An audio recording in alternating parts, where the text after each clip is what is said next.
सत श्री अकाल, जय जगन्नाथ। ये क्या लिख दिया आपने सर? तो yes, it's true and we are going to do the quantum chemistry of BSc CBCS syllabus, that is your fifth semester physical chemistry, you can say CBCS। यहाँ पे मैं मेंशन कर देता हूँ। ये मतलब आई थिंक पूरे इंडिया में ऑलमोस्ट सारे यूनिवर्सिटी में एक कॉमन सिलेबस होता है, यही चलता है आजकल।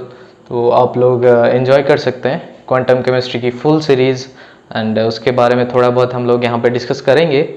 हाँ भाई हाँ, क्वांटम केमिस्ट्री ठीक है, पता है बहुत मुश्किल होता है, लेकिन आप लोगों के लिए बहुत आसान तरीके से मैं पढ़ाने की कोशिश करूँगा। चीज़ों को बहुत अच्छे से समझते जाएंगे, धीरे धीरे कंप्लीट होगा, टेंशन मत लीजिए।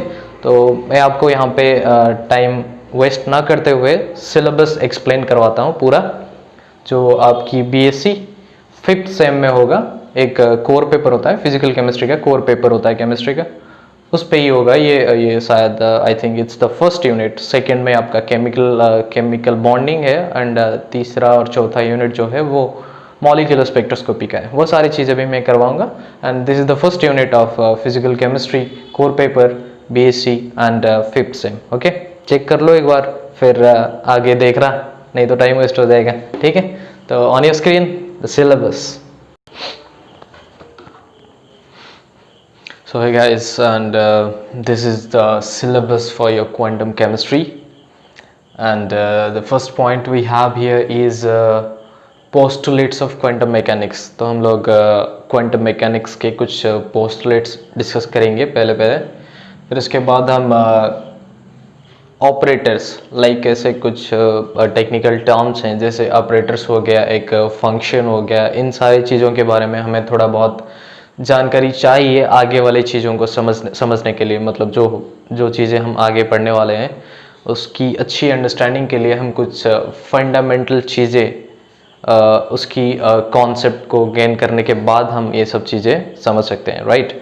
तो पहली बात तो ये है तो पोस्टलेट्स कंप्लीट करना है, फिर उसके बाद हम कुछ ऑपरेटर्स, पर्टिकुलर ऑपरेटर किसे बोलते हैं और कुछ पर्टिकुलर टाइप के ऑपरेटर्स जो हम चैप्टर में यूज़ करने वाले हैं उसके बारे में पढ़ेंगे। फिर we have very famous Schrodinger's equation and its application. Schrodinger equation तो आप सबने पढ़ रखा होगा पहले से ही, जैसे आपकी ये चीज़ें तो स्क्रोडिंजर इक्वेशन वाला टर्म आप लोगों ने 12th में भी देखा होगा, जो एटॉमिक स्ट्रक्चर के बोर्ड्स एटॉमिक मॉडल के बाद जो आता है quantum mechanical model of atom, उस पे स्क्रोडिंजर इक्वेशन के बारे में थोड़ा बहुत जिक्र किया गया हुआ होता है पहले से ही, तो आप लोगों को वो पता होगा थोड़ा बहुत। बाकी हम डिस्कस करेंगे अच्छे से कैसे उसे अप्लाई किया जाता है फ्री पार्टिकल के लिए, एज वेल एज मैं थोड़ा बहुत अंडरलाइन कर देता हूँ कुछ फ्री पार्टिकल के लिए जो ज़्यादा इम्पोर्टेंट नहीं है, बट उसके बाद वाला जो पार्ट है that is particle in a box, right. ये वाला पार्ट बहुत इम्पोर्टेंट है and we gonna do this part carefully. And उसके बाद हम क्या करेंगे, क्वांटाइज करेंगे डिफरेंट एनर्जी लेवल को। जब एक पार्टिकल एक बॉक्स के अंदर होता है वो डिफरेंट एनर्जी लेवल पे स्टे करता है। After gaining energy, after losing energy, उसकी स्टेट अलग अलग होती है। तो वो सब चीज़ें हम यहाँ पे डिस्कस करेंगे, और जो अमाउंट ऑफ एनर्जी वो गेन करता है वो क्वांटाइज होता है। ये सब चीज़ें आपको पता होगा, क्वांटाइजेशन ऑफ एनर्जी, ये 12th वाले कॉन्सेप्ट हैं, इस पे ज़्यादा ध्यान नहीं देना। तो I will tell you zero point energy, simple एक डेफिनेशन होता है, छोटा सा डेफिनेशन। जीरो पॉइंट एनर्जी बहुत बड़ी चीज़ नहीं है, उसके बारे में भी हम बात करेंगे चैप्टर के अंदर। And this part you also came across this part in 12th chemistry, that is Heisenberg uncertainty principle. कुछ बच्चों को याद होगा प्रिंसिपल अभी, और कुछ बच्चे भूल गए होंगे, लेकिन ये इस टाइप का कुछ था कि हम एक साथ एक पार्टिकल का पोजीशन और मोमेंटम कैलकुलेट नहीं कर सकते। वो क्यों था और उसकी मतलब फिजिकल सिग्निफिकेंस क्या थी, वो सब चीज़ें हम डिस्कस करेंगे दोबारा, क्योंकि आप लोगों ने ये 12th में पढ़ रखा होगा। और हम डायरेक्टली इस चीज़ को रिलेट करेंगे पार्टिकल इन ए बॉक्स के साथ। फिर we have wave functions. Wave functions के बिना तो क्वांटम केमिस्ट्री है ही नहीं।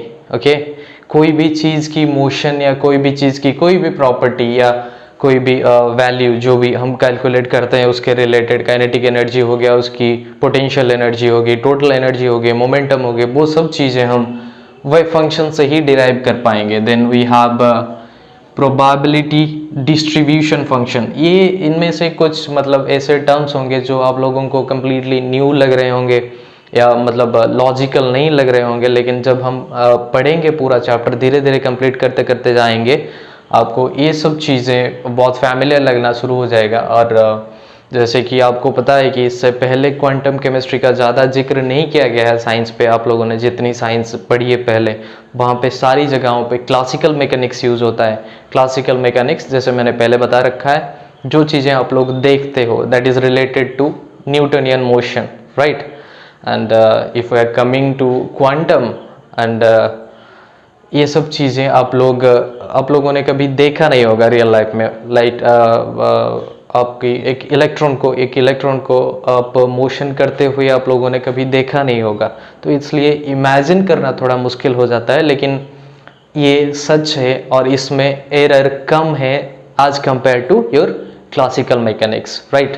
तो क्वांटम मैकेनिक्स पढ़ने के बाद आप साइंस को और अच्छे से एक्सप्लोर कर पाओगे और डीपली जान पाओगे, और आपको जो चीज़ें मिलेंगे, जो ऑब्जर्वेशंस मिलेंगे, वो ज़्यादा रियल होंगे, राइट। आप लोग महसूस करोगे एक दिन, देखना। भरोसा नहीं हो रहा होगा मुझे पता है, क्योंकि सिलेबस ऐसे ही लिख दिया है मैंने। अभी तो ये पूरा सिलेबस नहीं है, मैं आपको दिखाता हूँ इसमें और क्या क्या है। And we have nodal properties. ये एक पॉइंट होता है, नोडल पॉइंट, उससे रिलेटेड प्रॉपर्टीज़ होते हैं, वो सब भी हम देखेंगे। और ये सब चीज़ें जो मैंने बताई, ये सब हम पार्टिकल इन ए बॉक्स के लिए करेंगे, जो कि हम वन डायमेंशन में अभी तक यहाँ पे मेंशन किया गया था।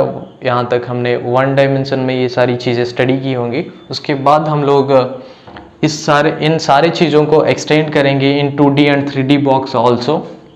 जब पार्टिकल एक 2 डायमेंशनल एंड 3 डायमेंशनल बॉक्स के अंदर होगा, उसके मोशन के रिलेटेड जो भी चीज़ें होंगे, जो भी प्रॉपर्टीज़ होंगे, उन सबको हम स्टडी करेंगे by using all this things, Schrödinger equation, Heisenberg uncertainty principle, and उसकी जो वेव फंक्शन होगी, उसके रिलेटेड जो भी नए टर्म्स होंगे, हम उन चीज़ों को स्टडी करेंगे कम्प्लीटली। तो ये चीज़ जो यहाँ तक है, इसको आप एक पार्ट मान के चल सकते हो, जिसपे कुछ फंडामेंटल चीज़ें हैं, और उसके बाद उन सारे फंडामेंटल चीज़ों को अप्लाई किया गया है पार्टिकल इन ए बॉक्स के ऊपर, and that two 1 dimensional, 2 dimensional and 3 dimensional box. And after that you will get something new, and here we have simple harmonic oscillator, and इसके बारे में हम पढ़ेंगे। सिंपल हार्मोनिक ऑसिलेटर, ये तो आप लोगों ने थोड़ा बहुत आपको पता होगा, फिजिक्स 12th में ये चीज़ थी, जो जैसे ऐसे पेंडुलम वाला मोशन होता है ना, सिंपल हार्मोनिक ऑसिलेटर। बहुत सारे प्रैक्टिकल्स भी किए होंगे आप लोगों ने इससे रिलेटेड, अगर नहीं किए होंगे फिर भी कोई बात नहीं हम डिस्कस कर लेंगे सारा कुछ। तो we have simple harmonic oscillator, जो आपके वाइब्रेशनल मोशन में आएंगे। और ये जो चीज़ें हम अभी डिस्कस कर रहे थे कि particle in a box 1D हो जाए या 2D हो जाए या 3D बॉक्स हो जाए, उस पर जो मोशन हम स्टडी कर रहे थे that is translational motion, right. But हम यहाँ पे जो चीज़ें अभी देखेंगे, ये सारी चीज़ें वाइब्रेशनल मोशन से रिलेटेड होंगे। तो हम जो रेफरेंस ले रहे हैं that is simple harmonic oscillator, उसके बारे में हम स्टडी करेंगे। एंड वो स्टडी होगा किस टाइप के मोशन के बारे में, वाइब्रेशनल मोशन के बारे में। देन हम इस पे भी स्क्रोडिंजर वेव इक्वेशन अप्लाई करेंगे, जैसे कि हम लोगों ने स्क्रोडिंजर वेव इक्वेशन पहले ही पढ़ रखा है और उसको अप्लाई कर रखा है पार्टिकल इन ए बॉक्स के ऊपर। हम फिर से Schrödinger wave equation vibrational motion के लिए यूज़ करेंगे, और उसके सॉल्यूशंस जो भी आएंगे, जैसे आपको पता होगा कि जब स्क्रोडिंजर वेव इक्वेशन को सॉल्व किया जाता है, जो वैल्यूज आते हैं उसे आइगन वैल्यूज बोला जाता है। आइगन फंक्शन के ऊपर जब अप्लाई किया जाता है, ये सब चीज़ें हम डिस्कस करेंगे डिटेल में। मैंने सोचा कि थोड़ा बहुत पता होगा इसलिए मैंने बोल दिया, कंफ्यूज मत होना।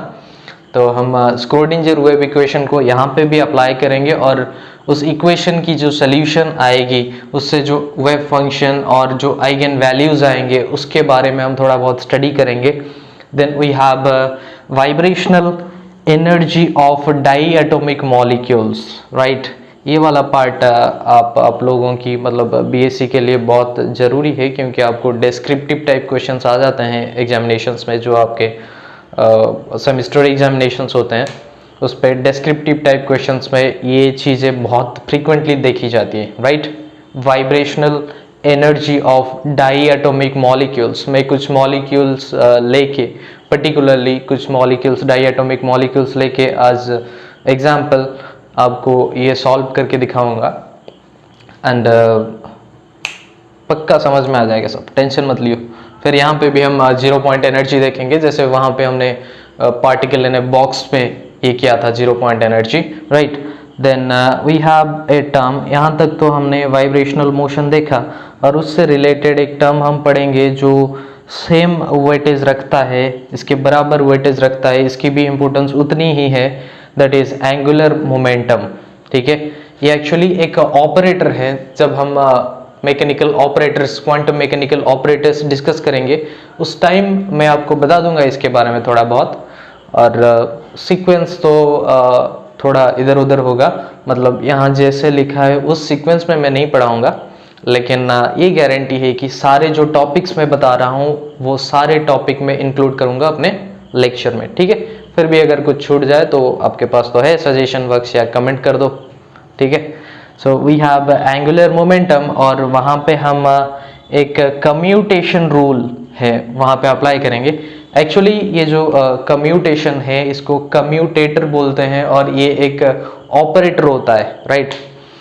एंड जो एंगुलर मोमेंटम होता है इसको हम ऑब्जर्वेबल बोलते हैं। क्वांटम मैकेनिक्स में एंगुलर मोमेंटम, काइनेटिक एनर्जी, ऐसे जो वैल्यूज होते हैं जिसको हम कैलकुलेट करना चाहते हैं, जिसको हम ऑब्जर्व करते हैं, उसको ऑब्जर्वेबल्स बोलते हैं। ये सब चीज़ें मैं डिटेल में बताऊंगा आप लोगों को। ठीक है, ऑब्जर्वेबल, और एक ऑब्जर्वेबल को कैलकुलेट करने के लिए एक ऑपरेटर चाहिए होता है। ये मतलब अभी नहीं बताना चाहिए, may be you will get confused, but फिर भी मैं थोड़ा बहुत मतलब एक आइडिया के लिए बता रहा हूँ। तो एंगुलर मोमेंटम के ऊपर बहुत सारे ऑपरेटर्स हम अप्लाई कर सकते हैं। हम ऐसे बोल सकते हैं कि जो वेव फंक्शन है उसके ऊपर हम डिफरेंट टाइप के ऑपरेटर्स अप्लाई करके इसे फाइंड आउट कर सकते हैं। ये सारी चीज़ें आपको लॉजिकल लगेंगे जब मैं चैप्टर शुरू करूँगा। पहले क्लास में तो थोड़ा बहुत वो इंट्रो वगैरह होगा।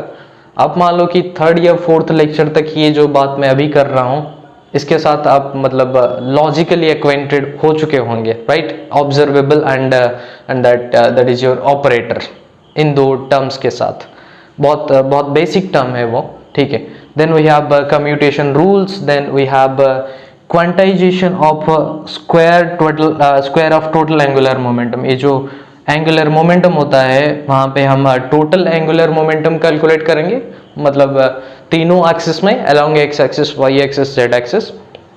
देन उसका जो स्क्वायर होता है वहाँ पे क्वांटाइज होता है वो चीज़, उसकी जो वैल्यू होती है वो क्वांटाइज होती है। I will explain that part also, और वो एक डिस्क्रिप्टिव टाइप क्वेश्चन में आता है, दैट्स व्हाई उसने मेंशन किया है सिलेबस में अच्छे से।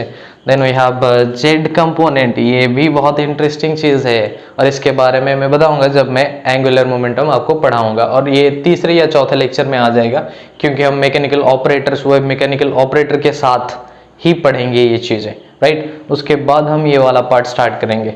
ठीक है, अब जैसे मैंने बताया कि ये आपका पूरा सिलेबस नहीं है, बाकी मेरे को लगता है एक और बार पूरा लिखना पड़ेगा, फिर जाके आपका जो सिलेबस है पूरा कंप्लीटली आएगा इसमें। तो ये था आधा पार्ट, इसमें 2 बेसिक पार्ट थे। ये एक था आपका जो पार्टिकल इन ए बॉक्स वाला पार्ट, ये आपका था particle doing that vibrational motion, you can से सिंपल हार्मोनिक ऑसिलेटर हम इस पे स्टडी करेंगे। ठीक है, तो मैं ये इरेज करके दूसरा वाला पार्ट अभी लिख देता हूँ, फिर उसे भी थोड़ा बहुत देख लेते हैं उसमें क्या क्या चीज़ें हैं, right? So yes, we have the second part here, and as you can see, we have to study rigid rotator model of rotation of diatomic molecules. Particularly हम लोग जो study कर रहे हैं आपके BSc वाले क्वांटम में, ज़्यादातर हम तो diatomic molecules के ऊपर ही study करेंगे। ओके, तो हम उसकी rigid rotation भी study कर रहे हैं, जो related है किसके साथ? rotational motion के साथ। पहले तो हम लोगों ने वो पार्टिकल इन ए बॉक्स किया था जो ट्रांसलेशनल मोशन के साथ रिलेटेड था. Then we have our vibrational motion, that is oscillator, simple harmonic oscillator, and finally we have the rotational motion related thing, that is a rigid rotator. And इसको हम apply करेंगे किसके किसके example के basis पे, एक डाईएटॉमिक molecule के basis पे हम एग्जाम्पल्स लेंगे और उसकी रिजिड रोटेशन स्टडी करेंगे, उसकी रोटेशनल मोशन स्टडी करेंगे क्वांटम मैकेनिकली. राइट, क्लासिकली हम लोग बहुत पढ़ चुके हैं उस चीज़ को, लेकिन आप लोगों के लिए ये चीज़ नई होगी और काफ़ी इंटरेस्टिंग भी होगी. जर्नी बहुत अच्छी रहेगी, इस बात की गारंटी तो नहीं दे सकता, लेकिन हाँ मैं कोशिश ज़रूर करूँगा, क्योंकि कुछ बच्चे क्वांटम से परेशान हो जाते हैं, उनको अच्छा नहीं लगता. मैं पूरा कोशिश करूँगा कि आप लोगों को चैप्टर अच्छा लगे, क्योंकि ये स्कोरिंग है और एंट्रांस पॉइंट ऑफ व्यू के लिए भी बहुत सिग्निफिकेंस इसकी रहती है. तो बच्चे मतलब चाहे ना चाहे उन्हें पढ़ना तो पड़ता है. तो मैं कोशिश करूँगा कि आपका मन लगा रहे इस पर. राइट, तो देन हम जैसे स्क्रोडिंजर इक्वेशन अप्लाई करते थे डिफरेंट टाइप के मोशन के लिए, हम रिजिड रोटेटर के लिए भी स्क्रोडिंजर वेव इक्वेशन अप्लाई करेंगे. Then we have technical term, that is transformation of spherical polar coordinates. ये चीज़ क्या है मैं आपको अभी ऐसे नहीं बता सकता, ये चीज़ मैं जब पढ़ाऊँगा उसके रिलेटेड होगा और वहाँ पे आपको अच्छे से समझ में आ जाएगा कि हम पोलर कोऑर्डिनेट्स की ट्रांसफॉर्मेशन कैसे करते हैं. पर्टिकुलरली जब हम स्पेरिकल पोलर कोऑर्डिनेट्स लेते हैं उसके ट्रांसफॉर्मेशन कैसे किए जाते हैं और उसकी फिजिकल सिग्निफिकेंस क्या होता है, वो मैं वहीं पे ही डिस्कस करूंगा जब आपको रिजिड रोटेटर में पढ़ाऊंगा. ठीक है, then we have this is a technique, usually we will use separation of variables. जब हम इक्वेशन सॉल्व करेंगे तब वहाँ पे एक टेक्निक होता है, हम उसे सॉल्व करने का तरीका मान सकते हैं. एंड आप लोगों में से कुछ ये तो मैथमेटिक्स में पढ़ चुके होंगे ये चीज़, that is separation of variables. बहुत आसान चीज़ होता है, बस ऐसे ही लिख दिया सिलेबस बड़ा करने के लिए. डरा रहे हैं, मान लो ये डरा ही रहे हैं आपको और कुछ नहीं है. Then we have spherical harmonics. ये भी बहुत सिंपल चीज़ है, लेकिन देखो मैं सारी चीज़ें यहाँ पे एक्सप्लेन करता जाऊँगा ना, फिर ये बहुत बड़ी वीडियो हो जाएगी. ये बस आप लोगों को इंट्रोड्यूस करवाना था इसको आप लोगों को क्वांटम के साथ, और ये सारी चीज़ें हम लोग डिस्कस करते रहेंगे throughout the chapter. And we will start from the very basics, क्योंकि आप लोगों ने क्वांटम थोड़ा बहुत पढ़ रखा है, आप लोगों को पता नहीं लेकिन आप लोगों ने पढ़ रखा है. जैसे एटॉमिक स्ट्रक्चर वगैरह चैप्टर्स हो गए, उसके रिलेटेड कुछ चीज़ें हैं, और केमिकल बॉन्डिंग उस पर भी कुछ, जब आप MOT पढ़ते हैं खास करके मॉलिक्यूलर ऑर्बिटल थ्योरी, उस पर आप लोगों की क्वांटम की थोड़ी बहुत जिक्र तो हो चुकी होगी पहले से ही, लेकिन हम अभी स्पेशलाइज्ड तरीके से इसको एक अलग से स्पेशल चैप्टर लेके पढ़ रहे हैं, जिसकी सिग्निफिकेंस रोल बहुत ज़्यादा है. तो इस पर बहुत सारे चीज़ें हैं, जैसे कि बाकी आप लोग देख सकते हैं, यहाँ पे मैंने मेंशन कर दिया है ताकि आप लोग एक बार चेक कर लो कि चीज़ें यहीं तक है या और भी कुछ चीज़ें आप लोग ऐड करना चाहते हैं चैप्टर में. फिर आप लोग मेरे को कमेंट करके बता सकते हैं या सजेशन बॉक्स में सजेशन दे सकते हैं हमारे वेबसाइट पे. Then we have all this things. Qualitative treatment of hydrogen atom, ये एक बहुत इंपॉर्टेंट पॉइंट है, दैट इज़ हाइड्रोजन एटॉम के ऊपर हम different equations, different conditions apply करके चेक करेंगे hydrogen atoms as well as hydrogen like ions. मतलब जिसमें सिंपली आप मान सकते हो कि एक electron system, single electron system के ऊपर हम क्या अप्लाई करेंगे, स्क्रोडिंजर वेव इक्वेशन अप्लाई करके देखेंगे और उसकी सारी प्रॉपर्टीज वैसे ही स्टडी करेंगे जैसे बाकी सबका किया था. राइट, जैसे डाईएटॉमिक मॉलिक्यूल्स का किया था. Then we have again that spherical polar coordinate वाला thing, and we have radical part and quantization of energy. ये चीज़ें बहुत छोटी छोटी चीज़ें हैं, लेकिन उसने सिलेबस में ये चीज़ें मेंशन कर रखी हैं. ये चीज़ें आपको मे बी कंफ्यूजिंग लग रही होगी अभी, क्योंकि कुछ टर्म्स ऐसे हैं जो आप जिससे फैमिलियर नहीं हो. लेकिन मैंने जैसे पहले ही बताया, अभी भी बता रहा हूँ कि ये चीज़ें हम पढ़ते जाएंगे तो आसान लगता जाएगा धीरे धीरे. ठीक है, तो थोड़ा बस मैं बता ही देता हूँ, बाकी थोड़ा सा पार्ट बचा है. We have average and most probable distance of electron from nucleus. Nucleus से इलेक्ट्रॉन की जो दूरी है वो भी हम क्वांटम मैकेनिकली ही मेजर कर सकते हैं. क्लासिकली तो वो पॉसिबल ही नहीं है. जो भी माइक्रोस्कोपिक चीज़ें होती हैं, जो भी छोटी छोटी लेवल पे आप जो चीज़ें पढ़ते हो वो क्वांटम में आता है। मतलब ऐसे अगर एक लेमैन के लैंग्वेज में बताऊं तो बहुत माइक्रोस्कोपिक चीज़ें जो होते हैं, जो हम डेली लाइफ में ऐसे खाली नेकेड आई से नहीं देख सकते जो चीज़ें, वो सारी चीज़ें इस पे आते हैं क्वांटम मैकेनिक्स में। और ये ज़्यादा रियल होता है और इस पे एरर कम होते हैं क्लासिकल मैकेनिक्स के कंपेरिजन में, राइट। और ये बहुत सारी चीज़ें डीपली एक्सप्लेन करता है जो क्लासिकल मैकेनिक्स नहीं कर पाता। Then we have most important thing of this chapter. This is the most important part of this chapter. You can say Schrödinger equation for many electron system, like you can say multi electronic system, helium and lithium के लिए हम apply करके देखेंगे जो आपके syllabus में mention किया गया है। Then approximation method क्या होता है और उसकी नीड क्या है वो हम देखेंगे। Then we have statement of variation theorem. Statement of variation theorem. Variation theorem आप लोगों ने शायद पहले सुना होगा, पहले पढ़ा होगा, कोई बात नहीं अगर नहीं पढ़ा होगा तो वेरिएशन थ्योरम हम लोग यहाँ पे स्टडी करेंगे। उसकी स्टेटमेंट क्या है, उसकी एप्लीकेशन क्या है सिंपल सिस्टम्स के लिए। जैसे यहाँ पे सिस्टम्स मेंशन कर दिए हैं कि particle in a box, harmonic oscillator as well as hydrogen atom, इन सब के लिए हम अप्लाई करेंगे वेरिएशन थ्योरम एंड उसकी एप्लीकेशन क्या है वो चीज़ें स्टडी करेंगे। तो मैंने आपको ओवरऑल बता दिया है अभी जो सिलेबस आपको पढ़ना है ग्रेजुएशन के लिए, पर्टिकुलरली 5th सेमेस्टर में आपका होता है क्वांटम का पेपर। सो क्वांटम के पेपर में जो जो चीज़ें हैं according to your CBCS syllabus, तो वो सब चीज़ें मैंने आपको बता दिया है और ये सारी चीज़ें इंक्लूड होने वाली हैं हमारी क्वांटम की सीरीज़ में, ठीक है। So welcome you all. So yes, welcome you all to the Joyat academy quantum chemistry series. And मैं अगर आपको ये सिलेबस बहुत सिंप्लीफाई करके बताऊं, जो इतनी कॉम्प्लिकेटेड करके आपको बताया गया है और ये खतरनाक बताया गया है आपको, इतना ज़्यादा चीज़ें, मतलब आप देख के बौखला जाओ कि ये सारी चीज़ें हैं क्या और इतनी सारी चीज़ें कब कंप्लीट होगी, कब ख़त्म होगा, ज़िंदगी कब आगे निकलेगी। और नौकरी वोकरी भी तो चाहिए, आगे की प्लानिंग भी तो कर रखी होगी आप लोगों ने।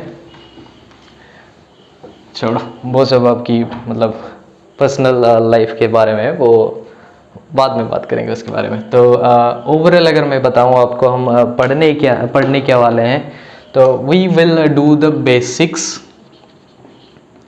ऑफ क्वांटम, यू कैन से।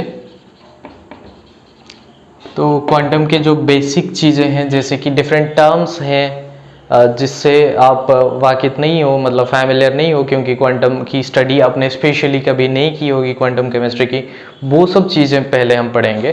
फिर उसके बाद मैं आपको पढ़ाऊंगा पार्टिकल इन ए बॉक्स, जिसपे 1D 2D एंड 3D वो सारे चीज़ें आएंगे और उसके रिलेटेड जितने टर्म्स थे, जितने डेरिवेशन थे, वो सारी चीज़ें आएंगे इसमें। Then I will do that, ये ट्रांसलेशनल मोशन रिलेटेड हो गया। देन वाइब्रेशनल मोशन रिलेटेड आपका जो है simple harmonic oscillator, simple harmonic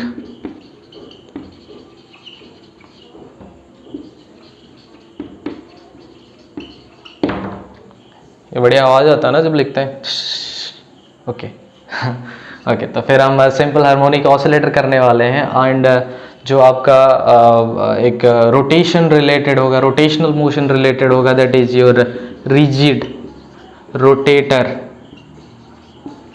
और कुछ किताबों में रिजिड रोटर भी लिखा होता है, सेम ही होता है दोनों चीज़ें, ठीक है, वो पढ़ेंगे। And finally we will do some molecules like your diatomic molecules और हाइड्रोजन लाइक आयंस, वो सारी चीज़ें जो बताई गई हैं वो इलेक्ट्रॉनिक मोशन के रिलेटेड होते हैं। यू कैन से हाइड्रोजन एटॉम में लिख देता हूँ, हाइड्रोजन एटॉम, और जो भी आपके हाइड्रोजन लाइक आयंस बताए गए हैं, एंड मंथली इलेक्ट्रॉनिक सिस्टम, ये सब चीज़ें इलेक्ट्रॉनिक मोशन से रिलेटेड होते हैं। तो सिंपली हम ये 5 चीज़ें ही करने वाले हैं, बहुत कुछ बड़ी चीज़ नहीं है, ब्रॉडली आपको एक आइडिया होना ज़रूरी है।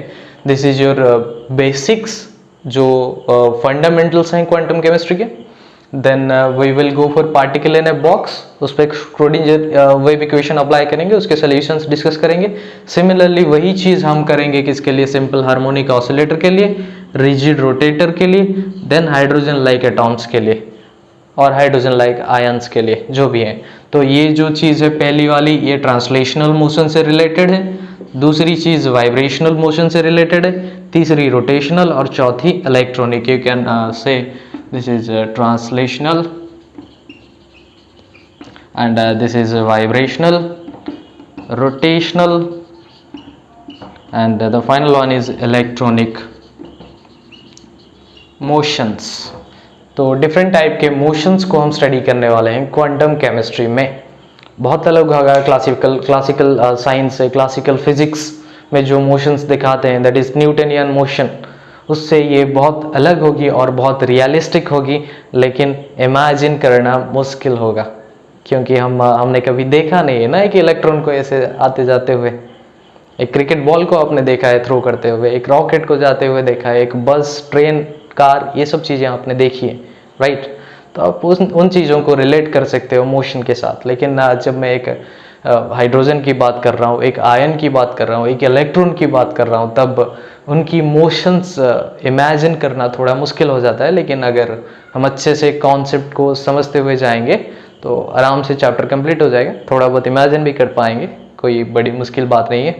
सो ठीक है, मिलते हैं फिर सीरीज़ में। Go to www.joytacademy.com JOIT academy.com, ठीक है। वहाँ पे आपको मिल जाएगा ये क्वांटम केमिस्ट्री वाला सीरीज़। ज्वाइन कीजिए और एंजॉय कीजिए हमारे साथ। Welcome you all, this is Jeevanjeet, your chemistry educator. Thank you for watching.